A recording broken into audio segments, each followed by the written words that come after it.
Jean-Claude Mas, bonjour. Bonjour Dominique. Nous sommes à 30 km au sud de Montpellier, Oui. à 10 km de la mer, Oui. Méditerranée. Oui. Nous sommes au pays du soleil. Tu diriges donc cette société qui a été fondée, je crois, par ton père. Le vignoble a été fondé par mon arrière-grand-père avec 9 hectares. Mon père l'a développé avec son frère jusqu'à un point où ils se sont séparés début des années 90.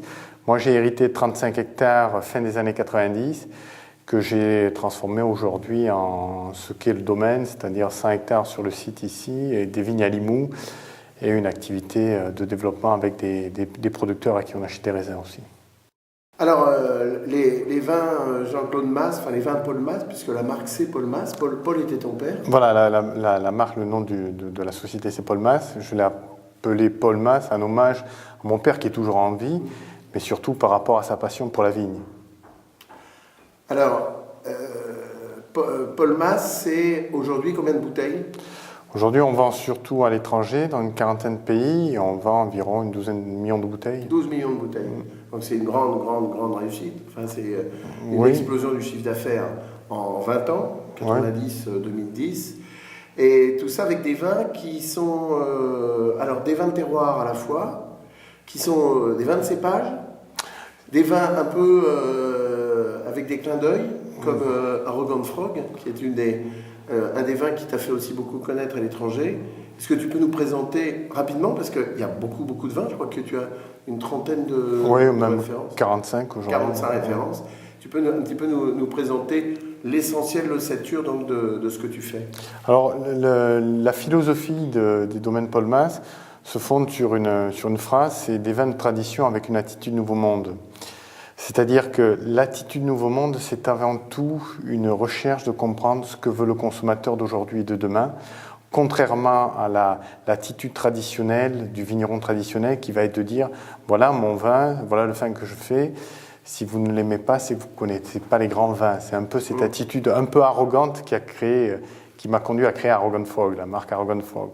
De l'autre côté, je crois beaucoup dans le terroir parce que le raisin est ce qui fait le vin.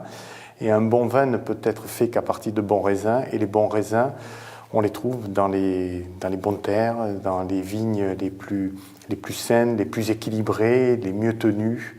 Et c'est là où on arrive à avoir ce que recherche aujourd'hui, je pense, le consommateur moderne, c'est-à-dire des vins qui peuvent être jeunes, mais avec une suavité, une sucrosité née de tanins mûrs, avec des arômes préservés, des arômes de fruits préservés grâce à la technologie aujourd'hui. Surtout la technologie, le point qu'il faut faire, c'est, je pense qu'il y a une grande différence dans la modernité entre la technologie et la chimie. Moi, je crois beaucoup à la technologie de demain, soit pour des cultures plus raisonnables dans le respect de l'environnement, pour des raisins mieux maîtrisés en cave. Voilà un peu ma philosophie et surtout qui s'adresse à des consommateurs qui aujourd'hui sont des consommateurs qui ont bu dans leur vie sûrement beaucoup de Coca-Cola, beaucoup de Le Beaujolais américain.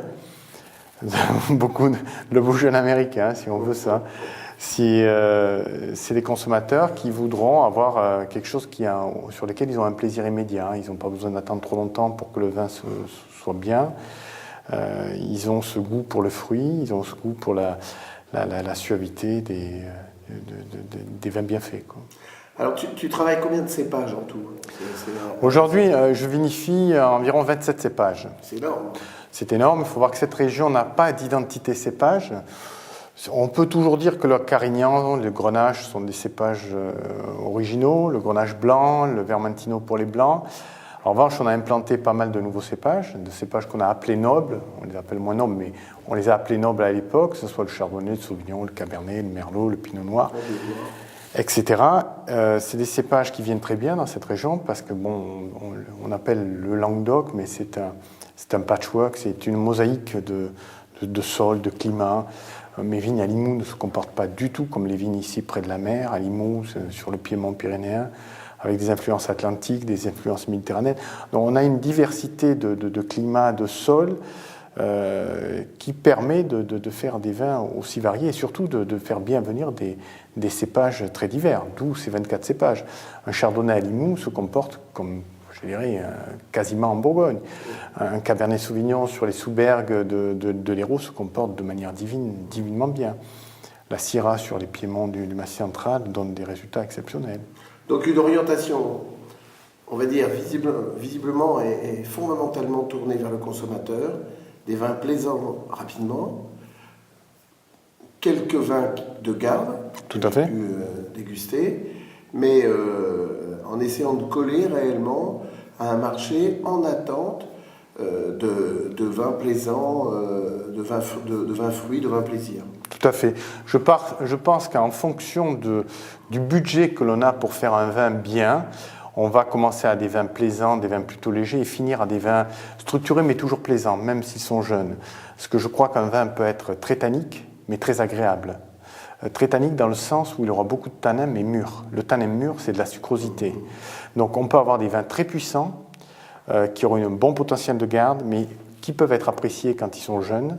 Et ensuite, en fonction du budget, le budget a un impact immédiat sur la capacité à produire. C'est-à-dire qu'une vigne qui va faire du 35 hecto-hectares bien maîtrisé, sans trop de stress, va faire des vins très puissants, des vins avec un potentiel de garde très intéressant.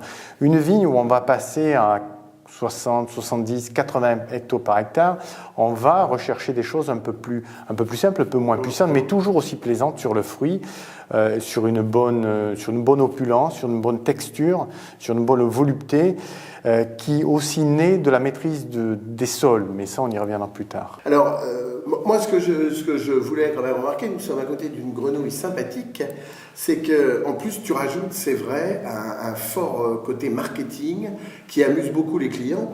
On peut en parler puisqu'on a nous lancé la gamme Château Souris qui est très bien packagée avec des vins facilement perlables. Là ce sont des vins de cépage, Cabernet Merlot, sud de la France, Château Souris, c'est un clin d'œil.